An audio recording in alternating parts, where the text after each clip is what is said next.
If Kamala Harris gets in, she would be the most radical far-left extremist ever to occupy the White House times 10. There's never been a lunatic like this in the White House, and we've had some bad ones. They're nasty people, the Democrats, so we better beat them or we're not going to have a country left. You're not going to have a country left. So now we have a new victim to defeat, Lion Kamala Harris, Lion, L-Y-I-N apostrophe. The most incompetent and far-left vice president in American history. Donald Trump cannot help but go on offense by dissing not only his political rivals, but even those within his party. So you were saying you don't like the name-calling in politics? No. But Donald Trump is your candidate? Yes. He's done a lot of name-calling, though, right? Yeah, he has too, but to each his own. I just don't like it. I don't like to do it, and I'm not going to do it. Right? Does it bother you that it's a big part of Donald Trump's kind of campaign, the nicknames, the name-calling? Whatever they do. I don't know what to say about that. MAGA will put on a straight face, saying they have disdain for name-calling, yet give a full-throated endorsement of the man conducting the hate train. Go figure. Donald Trump has broken with GOP orthodoxy in recent days on issues like raising the federal minimum wage. Here's what he said in November. I hate to say it, but we have to leave it the way it is. This was Trump yesterday, sounding more like a Democrat. I don't know how people make it on $7.25 an hour. Now, with that being said, I would like to see an increase of some magnitude, but I'd rather leave it to the states. For 54 years, they were trying to get Roe v. Wade terminated, and I did it. I think the 6 week is too short, and I've told them that I want more weeks. A notorious flip-flopper. Trump fans somehow, someway, don't see it. You believe that Kamala Harris flip-flops on a lot of things? Yeah, definitely. So Donald Trump said he was going to be great for women and their reproductive rights, but he also helped overturn Roe v. Wade and said he was proud of that. Do you think he flip-flops? Not really, no.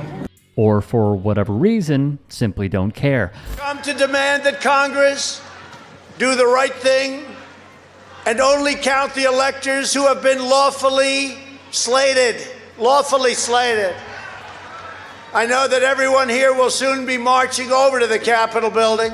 Let's be real. The spin that Republicans have tried to put on January 6th is out of sheer desperation. I don't know if the reports are true, but the Washington Times has just reported some pretty compelling evidence from a facial recognition company showing that some of the people who breached the Capitol today were not Trump supporters. They were masquerading as Trump supporters and, in fact, were members of the violent terrorist group Antifa. Guess what? That article in the Washington Times turned out to be so totally false, the paper deleted it. More broadly, the claim that this mob was some sort of Antifa production is just bonkers, Brooke. An FBI assistant director said they have no indication of an Antifa role at this time, and we know the mob violence was perpetrated by Trump supporters, some of whom we know by name, by sight, and many of whom identify themselves on camera as Trump supporters after a pro-Trump rally, which Trump himself had told people to come to D.C. to attend, during which he personally told people to go march on the Capitol. And then, as all this was happening, Trump posted a video telling the rioters they were very special and that he loved them. So, Antifa, come on. Because they know the violent mob, from the Proud Boys to the Oath Keepers and many others, did their best to overthrow democracy in an effort to instill a fascist. It is sad how many have fallen victim to drinking the Kool-Aid of conspiracy theories such as this. There's so much that needs to be said about January 6th because, you know, there was some people in the crowd that started that crap, and like Ray Epps, that was one of the main guys, and his name just seemed to fall under, fall under the rug. Who do you think was actually responsible for it? Well, Democrats for one, for all the rhetoric they were saying, and then the people, there were some bad actors in the crowd that day, yeah, for sure. But you think they were Democrats? Is that what you're saying? Oh yeah, that Antifa was probably there. So Democrats and Antifa played a big role in January 6th? Yeah, definitely. So next week when Donald Trump does his January 6th award gala at his golf resort, do you think in attendance will be a bunch of Democrats and Antifa? Where at? At his golf club in Bedminster. Oh, probably not there. No. Of course, what Davram Stiefler is referring to here is a gala that was set to take place at Trump Bedminster. A foundation that calls itself Stand in the Gap was set to raise money for January 6 rioters and their legal fees.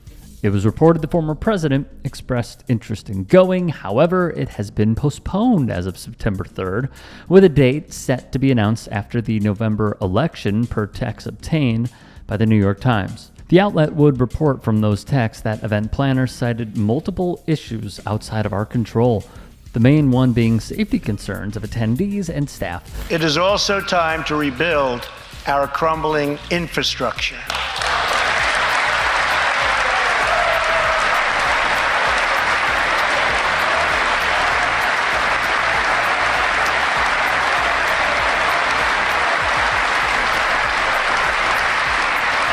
America is a nation of builders. Tonight, I'm calling on Congress to produce a bill that generates at least $1.5 trillion for the new infrastructure investment that our country so desperately needs. This is something he would not get done, but take credit for.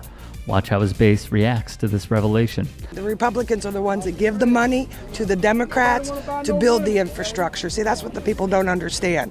So Joe Biden passed a huge infrastructure bill. Donald Trump wasn't able to do that. But you know what? He came with a lot of other promises to other money to other people to get that passed. But Donald Trump did not pass it. You know, it's politics. It's absolutely politics, and people. I'm only asking because you're saying that the Democrats don't do infrastructure and the Republicans do, but it was actually opposite. Not as versed into all the legalities of it. But do you really want to live 4 more years? You're a lot more younger than I am. I would like to live at least 4 more years. Yeah. It's frustrating. It's depressing. Politics are not based off factual evidence. It is not based off doing best for your fellow man. It is simply a reality show led by its lead host. Stay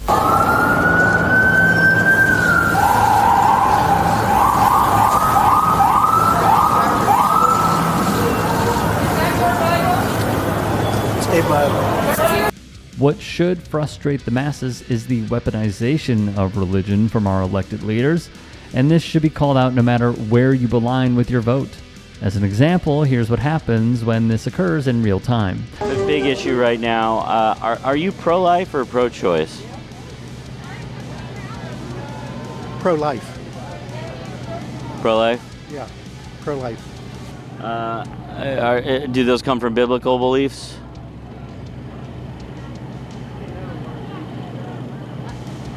Yeah, biblical. Do you feel that the Bible is pro-life? That God is pro-life? Yes.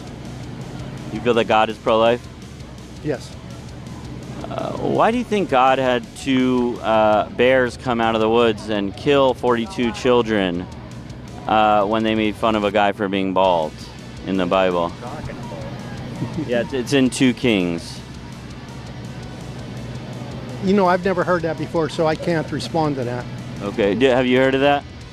As always, the good liars are on the ground traveling around the country, and their work is vital to having a pulse on MAGA world. Support them when they are in a town near you. Check out their YouTube page, which is happily growing, and throw them a sub while you're at it.